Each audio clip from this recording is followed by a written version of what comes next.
Good morning. This is Monday Morning Mojo with me, Jo Baldwin. If you feel that your mojo has upped and left, what's in its place? What feeling or emotion is it that you have now? Because this week's topic is emotions. And I wonder, what do you think of when I say somebody got emotional? Is it the stereotype of a woman upset and crying? Or somebody shouting and screaming with anger? And which emotions come to mind if I ask you to start listing some?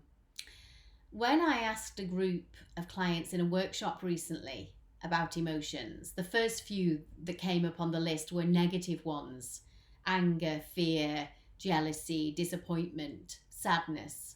So we brainstormed some positive ones instead and came up with joy, excitement, happiness, love.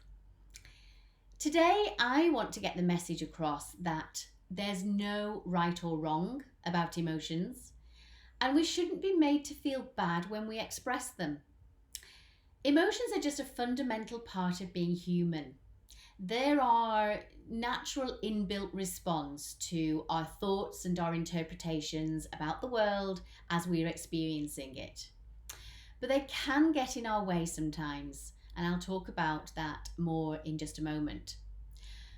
First of all, the good news. The good news is that emotions are our friends, and you may never have thought about them in this way before. They just act as warning signals to grab our attention and tell us that we need to respond to something. So you can see that's quite helpful.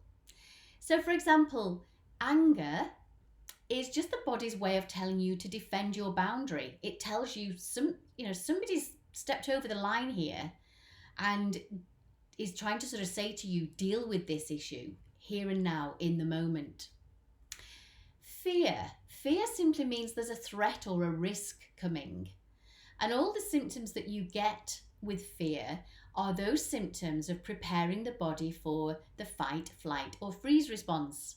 So raised heart rate, breathing rate, butterflies in the stomach, they're all an adrenaline response. And you might have noticed them with anxiety, or if you've ever experienced a panic attack, or just low-grade nerves. And guilt. What about guilt? If we feel guilty, it means we've contradicted our own values. We're not acting in line with what we believe or what we've been taught. We're not following the rules. And it's the body's way of saying, don't do this. It's not who you are. So to feel guilty in the moment is fine if it keeps you on the straight and narrow. But holding on to guilt isn't so helpful. And I'll explain why in just a moment. So that's the good news about emotions. If we can learn to accept the feeling as a signal and then make a choice about how to respond to something and move on, then that's all good, isn't it? But you know how I said that emotions sometimes get in our way? Well, we sometimes overreact to quite minor situations.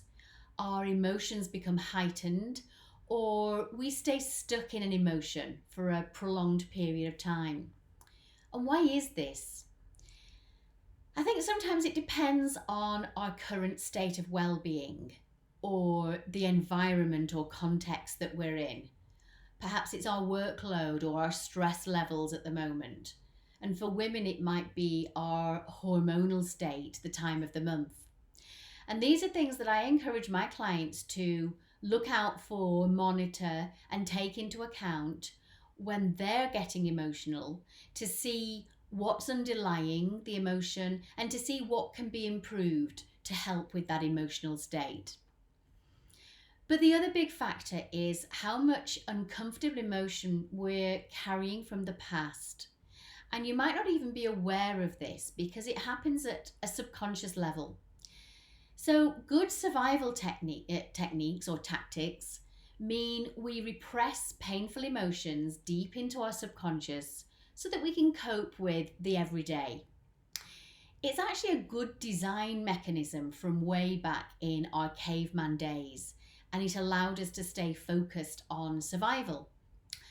So the job of the subconscious is to keep the body alive, keep it ticking over, keep the heart beating, the lungs breathing, the kidneys functioning, keep our hair and nails growing. You know, all the stuff that we don't have to consciously think about. The subconscious also stores memories and represses negative feelings to protect us. But when we end up too overloaded or we are triggered by something, we can't hold the emotions down anymore, and they resurface. If we are carrying lots of painful emotions from the past, bottling stuff up because we never dealt with it or processed it, it will have an impact now in the present. So remember those warning signals we talked about before? They were useful in the present moment, but bottling them up, not so helpful. Bottling up anger, for instance, can lead to resentment or depression. And fear from the past brings up anxiety in the present, even for a comparatively minor event or an event that somebody else wouldn't think was of any consequence. And what about guilt? Sometimes we're carrying guilt around based on another person's opinion of us in the past or their judgment. And that can leave us with shame. And when we carry shame long term, it becomes really crippling. It can be a real block to us. So maybe you're not prepared to put yourself forward for something because of fear of other people's opinions or judgments. So don't keep carrying the past. It's gone. It can't be changed. All we can change now is how we feel about it. If you're still responding to the past now, in the present, then perhaps it's time to learn how to let go. And I'll be talking about how to let go, releasing and processing emotions in the module on this topic in my upcoming program in September. Today was just a taster. There's a whole lot more to cover, including some strategies to explore what triggers you into certain emotional states. And if that's happening frequently, what can you do about it? If you'd like to find out more about this group program, see the comments here below this video. And there's also going to be a free workshop, which will again cover quite a few of our topics in, just a taster format to give you a feel for what the group program itself would be like. That's all for today. See you next Monday for the final one in this series of taster sessions. In the meantime, have a great week. Bye now.